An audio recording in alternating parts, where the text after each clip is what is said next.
Students, तो हम अपना केमिकल काइनेटिक्स जो चैप्टर कर रहे थे उसका ये सेकंड वीडियो है। इसको जरा ध्यान से देखना क्योंकि इसमें हम ऑर्डर ऑफ रिएक्शन किस तरह से निकालते हैं उसके बारे में डिटेल से हम पढ़ेंगे। किस तरह से ऑर्डर जो है किसी भी रिएक्शन का निकाला जाता है, क्योंकि हमने ऑलरेडी ये पढ़ा हुआ है कि जो हम ऑर्डर जो है वो एक एक्सपेरिमेंटली डिटरमाइंड वैल्यू है, जबकि जो आपकी मॉलिक्युलरिटी है वो एक थ्योरेटिकल कंसेप्ट है। तो उसी को हम ऑर्डर किस तरह से हम निकाल सकते हैं, कौन कौन से मेथड हैं उसके बारे में हम पढ़ेंगे। इसके अलावा कौन कौन से फैक्टर्स हैं जो किसी भी केमिकल रिएक्शन के रेट को डिटरमाइन करते हैं। इससे पहले हमने जो लॉ ऑफ मास एक्शन पढ़ा है, एक रेट लॉ एक्सप्रेशन पढ़ा है, उनमें क्या डिफरेंस है, ऑर्डर ऑफ मॉलिक्युलरिटी में क्या डिफरेंस है, वो सारी चीजें इस वीडियो के अंदर कवर करेंगे। तो सबसे पहली चीज जो है लॉ ऑफ मास एक्शन और एक रेट लॉ, दोनों में डिफरेंस क्या है।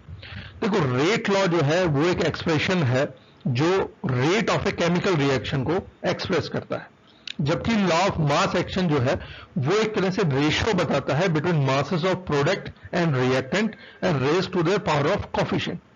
ठीक है। दूसरी बात, इसमें जो इक्वेशन है उसमें रेट कांस्टेंट हम लेते हैं, जबकि जो हमारा लॉ ऑफ मास एक्शन है उसके अंदर हम जो है कांस्टेंट की वैल्यू नहीं लेते। इसके अंदर रेट लॉ के अंदर हम प्रोडक्ट की कंसंट्रेशन जो है या प्रोडक्ट जो है उसको इंक्लूड नहीं करते, जबकि लॉ ऑफ मास एक्शन के अंदर हम उसको रिलेट करते हैं रिएक्टेंट को विद रिस्पेक्ट टू प्रोडक्ट को। यहां पे रेट लॉ में के यूज होता है, जबकि लॉ ऑफ मास एक्शन में प्रोपोर्शनलिटी या कांस्टेंट यूज नहीं होता। जो रेट लॉ है वो किसी भी एक पर्टिकुलर रिएक्शन का रेट देता है, जबकि law of mass action basically direction बताता है कि डायरेक्शन किस डायरेक्शन में रिएक्शन फेवर कर रहा है। इसमें रेट लॉ के अंदर हम कंसंट्रेशन ऑफ रिएक्टेंट लेते हैं raise to the power which may और may not equal to stoichiometric coefficient of a reaction. ठीक है। इसमें हम क्या निकालते हैं, ऑर्डर से निकालते हैं उसकी जो पावर ऑफ कोएफिशिएंट होगी। जबकि जब लॉ ऑफ मास एक्शन लेते हैं तो उसके अंदर जो कंसंट्रेशन रिएक्टेंट की है, प्रोडक्ट की है, उनकी जो पावर ऑफ कोएफिशिएंट है वो हम जो हमने रिएक्शन बैलेंस किया है उसके हिसाब से निकालते हैं। तो ये दोनों में डिफरेंस है rate law of mass action में। दोनों दिखते एक जैसे हैं कि दोनों में हमने क्या किया है कि रेट जो है डायरेक्टली प्रोपोर्शनल है concentration of the reactant raise to the power of coefficient, लेकिन थोड़ा सा डिफरेंस है। तो वो डिफरेंस क्या है वो मैंने आपको इसमें बताया है। नेक्स्ट जो चीज हमने पढ़ी थी that is rate of reaction and rate constant. Rate of reaction बताता है change in concentration of reactant और the change in concentration of product per unit time, जबकि रेट कांस्टेंट एक प्रोपोर्शनलिटी कांस्टेंट है जो किसी भी पर्टिकुलर रेट, किसी रिएक्शन का रेट बताता है। हर रिएक्शन के लिए आपके रेट कांस्टेंट की वैल्यू अलग अलग होगी। जैसे आप वाटर का फॉर्मेशन कर रहे हैं उसकी वैल्यू अलग होगी, अमोनिया की फॉर्मेशन कर रहे हैं उसकी रेट कांस्टेंट की वैल्यू अलग होगी। जो रेट ऑफ रिएक्शन है वो डिपेंड करता है molar concentration of reactant and product पे, जबकि रेट कांस्टेंट उस पर डिपेंड नहीं करता। वो बेसिकली डिपेंड करता है टेम्परेचर पे, जबकि rate of reaction indirectly depend करता है रेट ऑफ रिएक्शन पे, जबकि ये डायरेक्टली, क्योंकि के की वैल्यू जो है वो डायरेक्टली प्रोपोर्शनल है टेम्परेचर से। रेट ऑफ रिएक्शन टाइम पे डिपेंड करता है कि कितना आपने टाइम लिया है रिएक्शन के लिए, जबकि रेट कांस्टेंट टाइम डिपेंडेंट नहीं है क्योंकि उसकी वैल्यू फिक्स है। वो एक पर्टिकुलर रिएक्शन है उसके लिए उसकी वैल्यू फिक्स है। अब आते हैं कौन कौन से फैक्टर्स हैं जो रेट ऑफ केमिकल रिएक्शन को अफेक्ट करते हैं, जिसमें पहला है टेम्परेचर, दूसरा है कंसंट्रेशन, तीसरा है प्रेशर, चौथा है सरफेस एरिया और पांचवा है प्रेजेंस ऑफ कैटलिस्ट। अगर हम टेम्परेचर इंक्रीज करते हैं तो मॉलिक्यूल्स में काइनेटिक एनर्जी ज्यादा आती है। काइनेटिक एनर्जी अगर उनमें ज्यादा होगी तो ज्यादा कॉलिजन करेंगे। कॉलिजन जब करेंगे तो उनको ज्यादा एक तरह से एक्टिवेशन एनर्जी चाहिएगी, तो मोर पार्टिकल्स रिएक्ट करेंगे और उसी तरह से आपका रेट ऑफ रिएक्शन इंक्रीज होगा, क्योंकि कॉलिजन ज्यादा हो रहा है। कॉलिजन ज्यादा होगा तो प्रोडक्ट भी आपका ज्यादा बनेगा। अब क्या आप बता सकते हैं कि जो हमारा फूड है उसको हम फ्रीजिंग कंपार्टमेंट के अंदर क्यों रखते हैं, उसको फ्रेश रखने के लिए। तो उसका रीजन वही हमारा पीछे था कि लो टेम्परेचर उनके अंदर केमिकल रिएक्शन को स्लो डाउन कर देता है, जिससे फूड जो है वो खराब नहीं होता। नाउ दूसरा जो फैक्टर है दैट इज कंसंट्रेशन और प्रेशर। देखो, अगर हाई कंसंट्रेशन है, प्रेशर है, तो बेसिकली जो गैस के मॉलिक्यूल्स हैं वो नजदीक आएंगे, कॉलिजन ज्यादा होगा, रेट ऑफ रिएक्शन इंक्रीज होगा।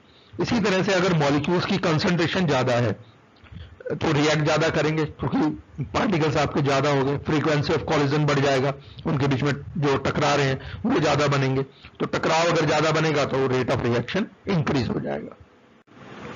तीसरा है सरफेस एरिया।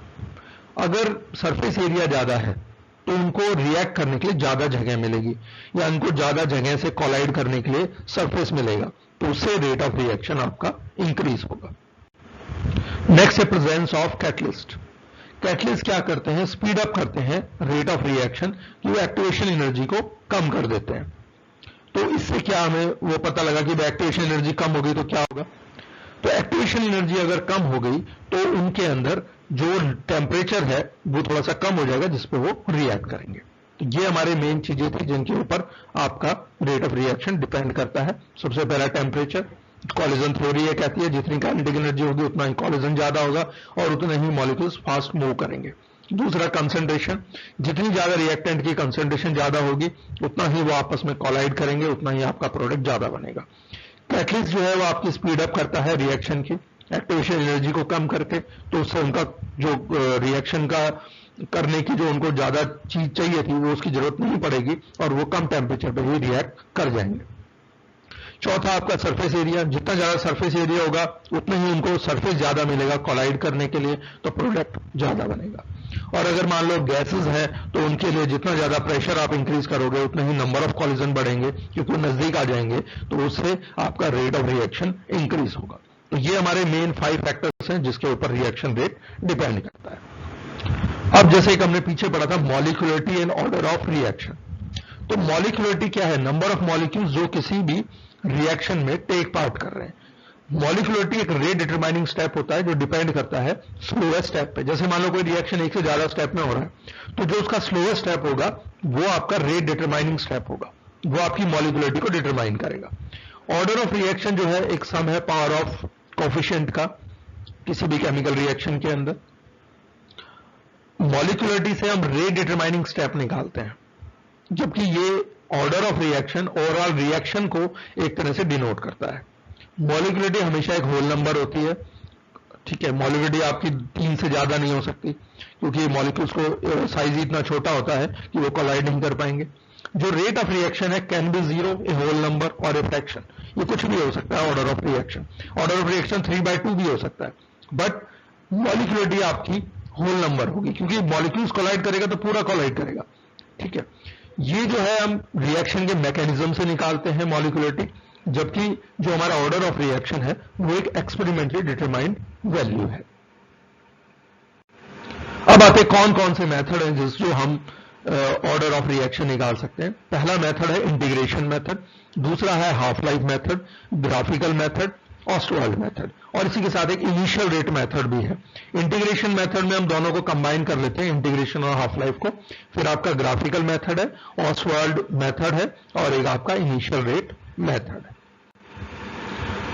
तो जो हमने types of order of reaction पढ़े हैं जिसमें हमने बेसिकली 2 ही कवर करने हैं, 0 order reaction, first order reaction, बाकी it may be second order, third order, और it may be higher, it may be in fraction, it may be pseudo first order, तो उनके बारे में हम डिटेल से करेंगे।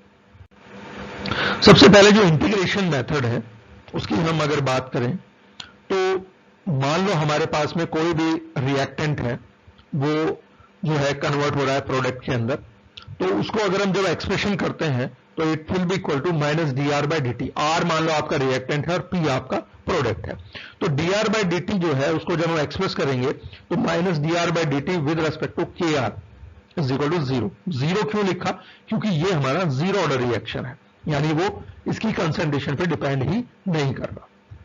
अब अगर मान लो हम इसको आगे करें, dr/dt is equal to k into 1, ठीक है, क्योंकि आपका रेट ऑफ रिएक्शन क्या है, 0 है। तो अगर हम इसका इंटीग्रेशन करें तो ये हमारे पास आ जाता है dr/dt, dt को हम उधर ले आते हैं, तो integration of dr is equal to -kdt, ठीक है। इसको मैं थोड़ा सा ये प्रॉब्लम हो गई इसमें, एक बार मैं लिख देता हूं आपको, डोंट वरी।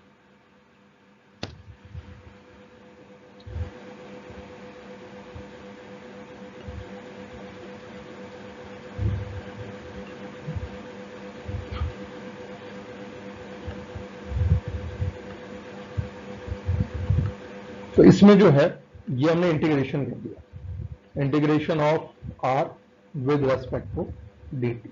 ये साइन जो है ये इंटीग्रेशन का है।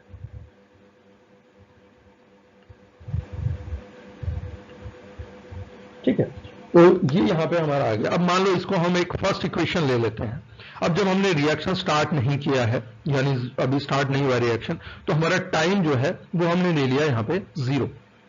ठीक है, तो अगर हमारा टाइम 0 है तो आर की जो वैल्यू है ये हमारी इनिशियल वैल्यू होगी। तो आर की जगह हम क्या पुट कर सकते हैं, R0। ठीक है, तो हमारा जो ये इक्वेशन है इसके अंदर हम इसकी जगह पे तो क्या पुट कर देंगे, R0, या इनिशियल की बात कर रहे हैं तो ये हो गया R0।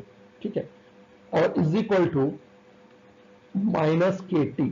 अब अगर अब यहां पे देखो, इसको अगर हम मान लो इसको हटा दें और उसकी जगह पे यहां पे हम कांस्टेंट ऑफ इंटीग्रेशन ले लेते हैं, तो ये आपके जो साइन है जो हमने यहां पे लगाए हैं वो साइन आपके क्या हो जाएंगे, हट जाएंगे। इसको मैं हटा भी देता हूं।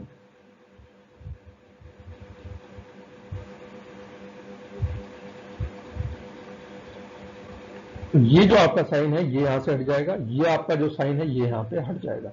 आर की जगह पे हमने क्या ले लिया, R0, और जो हमने -KDT है और उसकी जगह पे एक लगा दिया कांस्टेंट ऑफ इंटीग्रेशन। ठीक है, अब अगर हमारा टाइम 0 है, अभी स्टार्ट रिएक्शन नहीं हुआ है, तो ये वैल्यू आपकी 0 हो जाएगी। तो इसका मतलब है एक तरह से आपका जो I की वैल्यू है, ये जो आपकी कांस्टेंट ऑफ इंटीग्रेशन है, जस्ट अ मिनट, ये जो आपकी कांस्टेंट ऑफ इंटीग्रेशन है इसको हम यूं भी कह सकते हैं, it will be equal to -R0। ठीक है, तो हमारा जो I की वैल्यू है अगर हम अपनी इस फर्स्ट इक्वेशन में पुट कर दें, ठीक है, KDT को हम उधर ले जाते हैं, I जो है हमारा अगर हम यहां पे पुट कर दें, या इसको ये हमने यहां से ना इसका I की वैल्यू को इधर कर दिया हमने, तो इसको हम यहां से हटा देते हैं, ये हमने इधर लिया है, तो ये आपका हो गया माइनस का R is equal to KDT plus I। तो I की वैल्यू जो है, अगर हम ये वाली जो वैल्यू है जो हमारी I है इसको यहां पे रख दें, ठीक है, तो ये हमारा जो है अब हो जाएगा, जस्ट ए मिनट,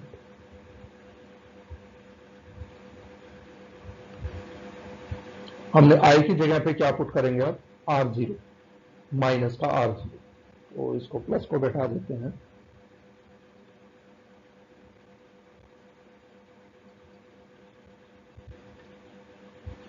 इसकी जगह पे हमने क्या पुट कर दिया, माइनस का R0।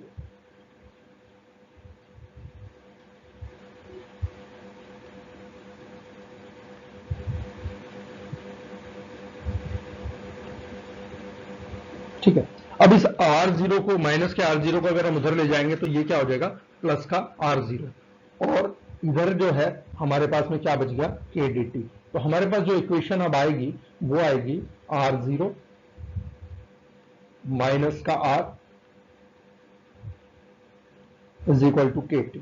ठीक है, इसको हम अगर मान लो हम रेट निकाल रहे हैं, तो अगर हम K को यहीं रहने दें और T को इधर ले जाते हैं इस साइड में, तो हमारे पास इक्वेशन जो आ जाती है वो आ जाती है R0 minus R divided by T।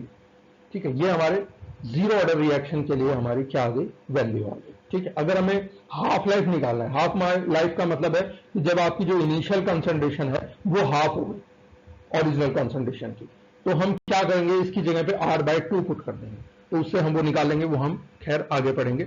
ये आपने इसकी जो डेरिवेशन है वो जब करनी है। ये हमारे फर्स्ट ऑर्डर रिएक्शन की डेरिवेशन है कि मान लो हमारे पास में कोई भी रिएक्शन है, वो रिएक्टेंट है R से P में कन्वर्ट हो रहा है। ठीक है, तो रेट जब हम लिखते हैं तो is equal to minus dR/dt is equal to KR, क्योंकि फर्स्ट ऑर्डर रिएक्शन है तो इसका मतलब ये 1 हो गया एक तरह से। अब अगर हम इसका इंटीग्रेशन कर दें दोनों साइड में, R को हम इधर ले गए हैं, T को इधर ले आए, तो ये हमारा हो गया dR/R is equal to minus KDT। दोनों साइड में जब इंटीग्रेशन करेंगे तो R is equal to minus KT plus में I क्या है, कांस्टेंट ऑफ इंटीग्रेशन।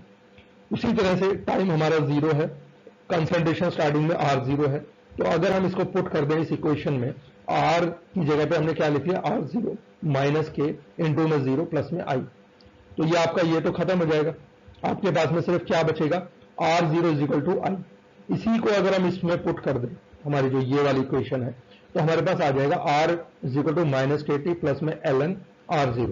ठीक है, इसको अगर हम R0 को इधर ले आए तो ln R बाय R0, क्योंकि ये इधर जाके माइनस हो जाएगा, तो माइनस के लिए हमने क्या करा, तो नीचे रख दिया, is equal to minus K T. जो हमारा K है उसको हम अगर इसके अंदर पुट करें तो K इज इक्वल टू हमारा हो जाएगा 1 bye T in R0 by R, क्योंकि हमने क्या करा है, ये वाला जो K है उसको उधर ले गए तो ये प्लस हो गया, और इस इक्वेशन को जब इधर लाएंगे तो R0 ऊपर हो जाएगा, R नीचे हो जाएगा। ठीक है, तो हमारा T जो है, अब ln की जगह पे हमने क्या करा, 2.303 रख दिया, ln की वैल्यू 2.303 लॉग होती है, तो 2.303 लॉग, तो ये हमारा जो है फर्स्ट ऑर्डर रिएक्शन जो है उसकी इक्वेशन आ गई, K is equal to 2.303 by T log R0 by R। ये दोनों आपने जीरो ऑर्डर की और फर्स्ट ऑर्डर की दोनों की डेरिवेशन जो है वो करनी है। नाउ जीरो ऑर्डर रिएक्शन होता क्या है, ये ऑलरेडी हम पढ़ चुके, जिसमें रेट ऑफ रिएक्शन कंसंट्रेशन के ऊपर डिपेंड नहीं होता। जैसे कोई भी हमारे मल्टी ड्रग्स वगैरह है, उनका रंग उड़ जाता है अपने आप, ठीक है, तो वो अपने आप रंग उसका उड़ रहा है, तो वो क्या है, जीरो ऑर्डर रिएक्शन है। वो किसके कारण हुआ, टेम्परेचर के कारण या लाइट के कारण। इसका अगर हम concentration with respect to time अगर जीरो ऑर्डर की हम प्लॉट करते हैं तो ये हमेशा इस तरह से आता है, क्योंकि इसकी concentration with respect to time decrease होगी, और ये स्लोप जो है इट रिप्रेजेंट्स के, यानी रेट कांस्टेंट। जो हमारा जीरो ऑर्डर रिएक्शन होता है उसकी यूनिट्स हमने पीछे निकाली थी कि इस तरह से हम करते हैं। तो यहां पे जैसे आपका फोटोलाइसिस है कि लाइट के कारण कुछ हो गया, ठीक है, या किसी का कलर उड़ गया, तो वो सारे जो है जीरो ऑर्डर रिएक्शन होते हैं। फर्स्ट ऑर्डर रिएक्शन के अंदर रेट ऑफ रिएक्शन एक सिंगल रिएक्टेंट की कंसंट्रेशन पे डिपेंड करता है। ठीक है, तो उसके अंदर आपका कोई भी सिंगल रिएक्शन हो सकता है, ये हमने उसी को वापस डिराइव किया है। तो इसकी बजाय आप वो जो मैंने पहले आपको डेरिवेशन बताई है वो ज्यादा आपको बेटर रहेगी। Log A by A minus X with respect to time plot करेंगे, क्योंकि हमारा फॉर्मूला क्या निकला था कि is equal to 2.303 T log A by A minus X. तो A by A minus X को विद रिस्पेक्ट टू टाइम करेंगे तो ये एक स्लोप नीचे की तरफ आएगा। ठीक है, ये ग्राफ आपने जरूर याद रखना है, क्योंकि ग्राफिकल मेथड में इसी ग्राफ को देख के हम ये बता सकते हैं कि इसका ऑर्डर ऑफ रिएक्शन क्या हो। फर्स्ट ऑर्डर रिएक्शन की यूनिट हमने ऑलरेडी पढ़ ली है। ठीक है, टी हाफ क्या है कि जब आपकी जो इनिशियल कंसंट्रेशन थी उसका हाफ हो गया। अगर मान लो पहले उसकी कंसंट्रेशन 100 थी तो हाफ लाइफ क्या होगा, अब उसकी कंसंट्रेशन कितनी हो जाएगी, फाइनल 50। ठीक है, तो इसकी वैल्यू कितनी आएगी, log 2, और log 2 जो है उसकी जब हम यहां पे वैल्यू पुट करेंगे तो यहां पे log 2 की वैल्यू होती है 0.3010, तो आपके पास में ये इक्वेशन आ जाएगी। तो ये क्या है, टी हाफ, किसके लिए, फर्स्ट ऑर्डर रिएक्शन के लिए। फर्स्ट ऑर्डर रिएक्शन में टी हाफ की वैल्यू 0.693 बाय के आती है। तो हाफ लाइफ का मतलब ये नहीं है आधा टाइम हो गया, हाफ लाइफ का मतलब ये है कि आपकी कंसंट्रेशन जो इनिशियल थी उसका आधा हो गया, न कि टाइम। फार्मास्यूटिकल फील्ड के अंदर जब हम इसको यूज करते हैं तो 10% ड्रग कब खत्म हो गई उसके लिए ये फॉर्मूला है, T 10% is equal to 0.15 T half. ठीक है, बाकी इसकी आपको जरूरत नहीं पड़ेगी। तो जो हमारे फर्स्ट ऑर्डर रिएक्शन है, जैसे हमने थर्मल डिकम्पोजिशन किया N2O5 का, वो टूटा N2O3 में और O2 में, तो रिएक्शन का जो रेट है वो सिर्फ इसकी कंसंट्रेशन पे डिपेंड है। इसी तरह से आपने हाइड्रोलाइसिस किया हाइड्रोजन पेरोक्साइड का, तो कंसंट्रेशन जो रेट ऑफ रिएक्शन है वो सिर्फ इसकी कंसंट्रेशन पे डिपेंड है। इसी तरह से डिकम्पोजिशन ऑफ कैल्शियम कार्बाइड, वो किस पे डिपेंड है, कंसंट्रेशन ऑफ कैल्शियम कार्बाइड पे। तो ये हमारे फर्स्ट ऑर्डर रिएक्शन के एग्जाम्पल है। ये मैंने स्लोप आपको पीछे भी बताया था, log a minus X with respect to time इसका ये डाउन ट्रेंड आएगा। और स्लोप क्या रिप्रेजेंट कर रहा है, ये जो स्लोप है माइनस के बाय 2.303 को रिप्रेजेंट कर रहा है। ठीक है, सिंपल सी चीज है, अगर हम इसको इधर लेके जाएंगे तो वही आपका log a बाय a minus X will be k into T by 2.303। ठीक है, pseudo first order reaction. Pseudo first order reaction क्या होते हैं, जो अपीयर होते हैं बड़े ऑर्डर की तरफ या बायोमोलिकुलर की तरफ, लेकिन एक्चुअली वो क्या होते हैं, लोअर ऑर्डर की, उनको हम क्या कहते हैं, सूडो फर्स्ट ऑर्डर रिएक्शन या नकली। ठीक है, तो इसके अंदर जितने भी हमारे, जिसके अंदर भी आपका वाटर यूज हो रहा हो, तो वो सारी जो चीजें हैं जिसमें वाटर एक्सेस में होगा, जैसे मैंने आपको बताया ईस्टर का हाइड्रोलाइसिस करते हैं तो वहां वाटर एक्सेस में होता है, ठीक है, तो उससे हमारा क्या बनता है, उससे हमारा बनता है अल्कोहल एसिड। वो किस पे डिपेंड करेगा, ईस्टर कितना है, वाटर पे डिपेंड नहीं करेगा, क्योंकि वाटर कितना ही एक्सेस हो, जो बनना है आपका वो ईस्टर से बनना है, तो वो क्या है, सूडो और फर्स्ट ऑर्डर रिएक्शन। ठीक है, अब आते हैं, इसमें हमने क्या पढ़ा, ऑर्डर मॉलिक्यूलरिटी में डिफरेंस पढ़ा। ठीक है, कैसे ऑर्डर हम निकालते हैं, उसमें इंटीग्रेशन मेथड, ग्राफिकल मेथड पढ़ा, रेट लॉ और लॉ ऑफ मास एक्शन में क्या डिफरेंस है वो हमने इस वीडियो में कवर किया है। आपने इस वीडियो के अंदर सबसे मेन जो चीज है, एक तो इंटीग्रेशन मेथड जिसकी डेरिवेशन भी आपने करनी है, उस पर न्यूमेरिकल भी करने हैं, एक आपका ग्राफिकल मेथड कि ग्राफ को देख के हम कैसे बता सकते हैं इसका ऑर्डर क्या होगा। इसके और भी हम ग्राफिकल मेथड्स के और भी पढ़ेंगे, तो हमने सिर्फ इंटीग्रेशन मेथड के जो ग्राफ है वो अभी इसमें स्टडी किए हैं। तो उम्मीद करता हूं ये सारी चीजें आपको क्लियर होंगी। कोई भी डाउट है तो आप मुझसे डिस्कस कर सकते हैं। Thank you very much.